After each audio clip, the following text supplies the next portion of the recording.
Thokozani emakhosini, thokozani bogogo, thokozani bomkhulu, thokozani everyone that is watching this video. Sanibonani.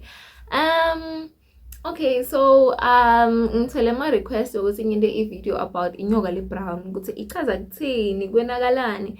So amaphupho ayahlukahlukana. Lomunye angaphupha le nyoka iduzane nemfula kumbe phakathi emandini, naye aduzane nemfula kumbe isendlini, ulele uphuphe ulele imbukile, kumbe iyamgijimisa kumbe iyamluma, kumbe ikhuluma naye, kumbe leti nyoka leti brown tining, so tining tincane kumbe tikhulu, atikwendi lutho, tik-surround-ile nje atikwendi lutho. So kuyahlukahlukana bogogo nabomkhulu. Ake sicaleni lana. If you like my videos, ningakhohlwa ukusubscribe and then comment. Ni-commenteni ni-share le video. So inyoka le-brown ichaza ingaba idloti lasekhaya kumbe amadloti asekhaya depending ukuthini leti nyoka tingaki ngani. So ngaba ukuthini amadloti asekhaya. Lokuthi lento lena ifika ngokuthi you guys are related. Yabona akusidloti lokuchamuka ngaphandle kumbe imoya yangaphandle, no, into yasekhaya, into yasendlini. So inyoka le-brown nangu ukuthi iyagijimisa, sho ukuthi abantu abadala kudala abakhuluma nawe wena awulaleli, wena awuva. That's why uthola ukuthi sebayagijimisa. Sometimes it's not because ukuthi bayagijimisa or anything, just ukuthi wena now uyibona uyabaleka. You understand? So uthi nabavela wena uyabaleka. Ngachaza nokuthini wena kunetindo lebakukhomba tona ukuthi kufanele utiyende, soloko awutiyendi uyatibalekela wena. So nabavela ubaleka uchaza ukuthi futhi kunaloku bazama ukukhomba kona kumbe bazama ukucommunicate nawe kona, but wena awuva, wena solo uyabaleka lokuthi nikuku bona badisonzeka wena uhlehlele emuva. You understand? Wena bazama ukucommunicate nawe, wena uhlehlele emuva awuva.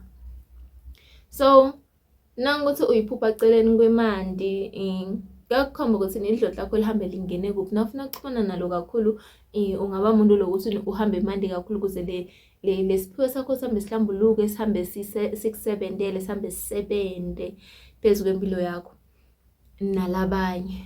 So leti neti tiyahlukana bogogo nabomkhulu. So sometimes ungayiphupha ifikile phakathi endlini, uyiphupha wena ulele yona eceleni kwembhedo wakho, kukhomba ukuthini bayakhona kungena phakathi ejardini and bayakuvikela and babuke wena, bahamba nawe mihla nemalanga.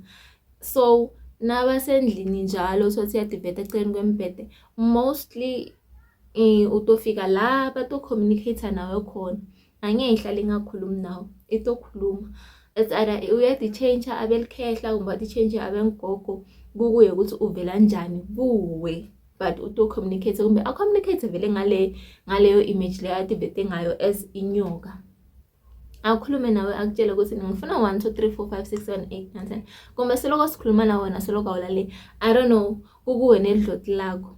So lelo dloti lasekhaya, madloti asekhaya. So yeah, nangokuthi alikulumi hayi akunankinga, nangokuthi lakuluma kungakhomba ukuthi maybe bathukuthele, kunethukuthela